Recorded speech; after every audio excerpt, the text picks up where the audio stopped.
Hello বন্ধুরা, কেমন আছো সবাই? আশা করি সবাই খুব ভালো আছো আর আমিও ভালো আছি।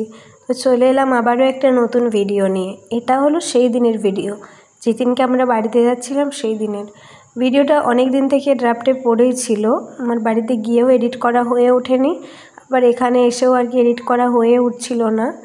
তো তাই দেরি হলো আর কি আপলোড করতে। বন্ধুরা প্লিজ তোমরা কিছু মনে করো না। আর দেখো সেদিনকে বাড়িতে যাব বলে আমি ভোর ভোর উঠে গেছিলাম, তখন বাজছিল মোটামুটি 4:30টার মতো, বোধহয় তখনও কেউ ওঠেনি, বাইরে তখনও অন্ধকার ছিল। আর এদিকে দেখো ফ্রেশ ট্রেশ হয়ে আমি চলে এসেছি রান্নাঘরে, রান্না করব বলে। এদিকে আলু কেটে রেখেছি, আলু ভাজা হবে।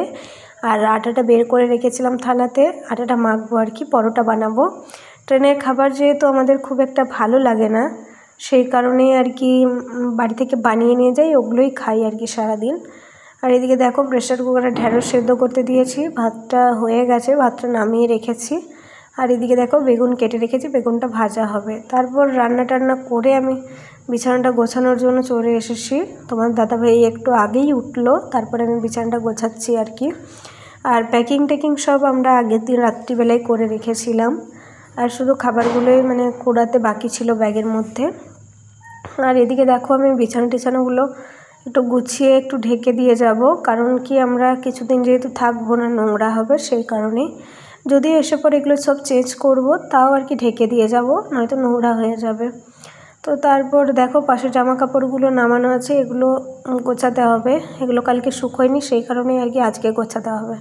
তারপর চলে এসেছি আমি রান্নাঘরে, বাসনগুলো মাজবো বলে। ছোটোখাটো যেগুলো ছিল সেগুলো দাঁড়িয়ে দাঁড়িয়ে ধুয়ে নিয়েছিলাম, আর এগুলো যেহেতু মাজতে হবে সেই কারণে আর কি আমি বসে বসে মাজছিলাম, একটু সময় লাগে সেই কারণেই আর কি। তো তারপরে দেখো তোমার দাদাভাই স্নান করতে গিয়েছিলো, আমি খাবারটা রেডি করে বসেছিলাম খেতে। তারপরে তোমার দাদাভাই চলে এসেছিলো, আমরা খাচ্ছিলাম। আর তোমার দাদাভাই খাচ্ছিলো ভাত আর আমি খাচ্ছিলাম রুটি, কারণ কি সেই দিনকে অষ্টমী ছিল, সেই জন্য আমি আর ভাত খাইনি। আর তারপর স্নান টান করে ফ্রেশ ট্রেশ হয়ে রেডি হয়ে আমরা বেরিয়ে পড়েছিলাম। সবটা ভিডিও করা হয়ে ওঠেনি আর কি।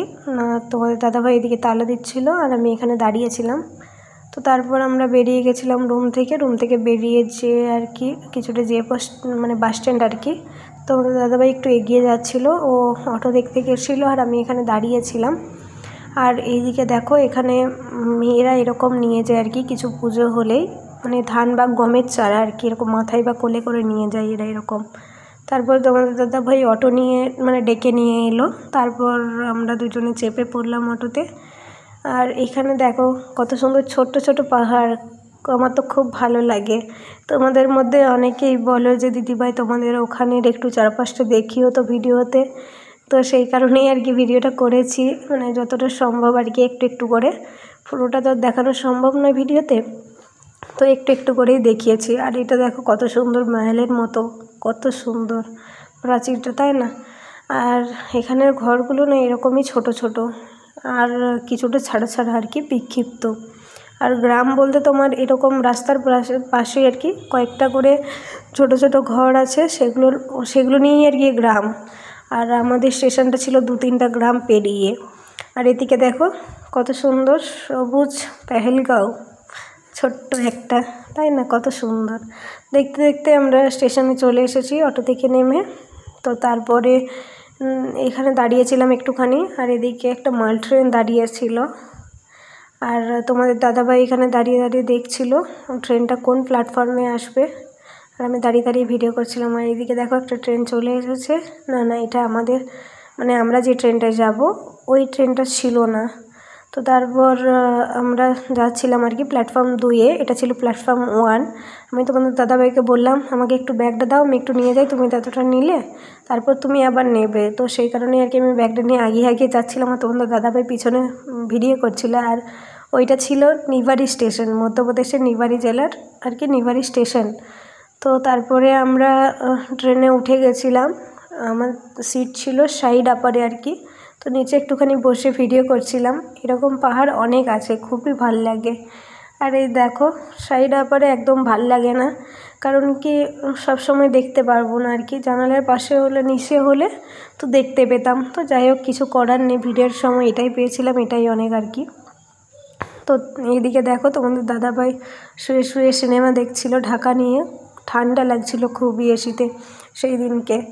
তো তারপরে দেখো খাওয়া দাওয়া করে মানে একটু রেস্ট করে পরে আমরা বিকেলবেলায় লুডো খেলছিলাম। এরকম আমি প্রতিবারই আর কি ট্রেন জার্নির সময় একটু করে লুডো খেলি, সময় পাস করার জন্য আর কি। তোমরা কে কে আমাদের মতো লুডো খেলো বলো ট্রেনের মানে জার্নি করার সময়? আমার তো খুব ভালো লাগে, তোমাদেরও কার কার ভালো লাগে একটু বলো। আর এইদিকে দেখো আমি বসেছিলাম, তোমাদের দাদাভাই ভিডিও করছিল। আমার তো খুব ঠান্ডা লাগছিল, সেই কারণে আর কি আমি মাথাটা একটু ঢেকে রেখেছিলাম, আর আমার ঠান্ডাও লেগেছিলো প্রচণ্ড, তো সেই জন্যই আর কি। তারপরে দেখো পরের দিন ভোরে আর কি সকালে 5:30টার সময় আমরা নেমে গেছি স্টেশনে।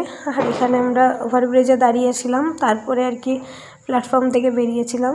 আর আমাদের স্টেশনটা ছিল বর্ধমান, যেখানে আমরা নেমেছিলাম। আর তোমাদের দাদাভাই গেছিলো এটিএমে ক্যাশ তোলার জন্য, আর আমি এখানে দাঁড়িয়ে দাঁড়িয়ে ভিডিও করছিলাম। এখানে দেখো সবাই অনেকেই শুয়েছিল। তারপর তোমাদের দাদাভাই এলো আর আমরা স্টেশন থেকে বেরিয়েছিলাম। স্টেশন থেকে বেরিয়ে পরেই আমরা চেপে গেছিলাম টোটোতে আর কি। টোটোতে আবার কিছুটা যাওয়ার পরেই একটুখানি দাঁড়িয়েছিলাম। তোমাদের দাদাভাই এখানে একটু মিষ্টি নিচ্ছিল, মিহিদানা আর সীতাভোগ। এখানে তো বিখ্যাত জানোই তোমরা বর্ধমানে, তো সেই কারণে আর কি দাঁড়িয়েছিলাম।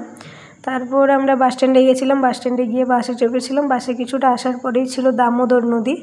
আর এখানে দেখো নদীর জলটাতে সূর্যের আলোটা পড়ে কত সুন্দর ঝিকমিক করছে। আর এদিকে দেখো কাশফুলে ভর্তি একদম, কত সুন্দর তাই না? দেখো তারপরে চলে এসেছি ফাইনালি বাড়িতে। আর এটা হলো আমাদের রুমটা, আর খুবই ভালো লাগছে, অনেক দিন বাদে বাড়িটাতে এলাম। তো চলো বন্ধুরা, আজকে এই পর্যন্তই, দেখা হবে পরের একটা ভিডিওতে। সবাই ভালো থেকো, সুস্থ থেকো, বাই।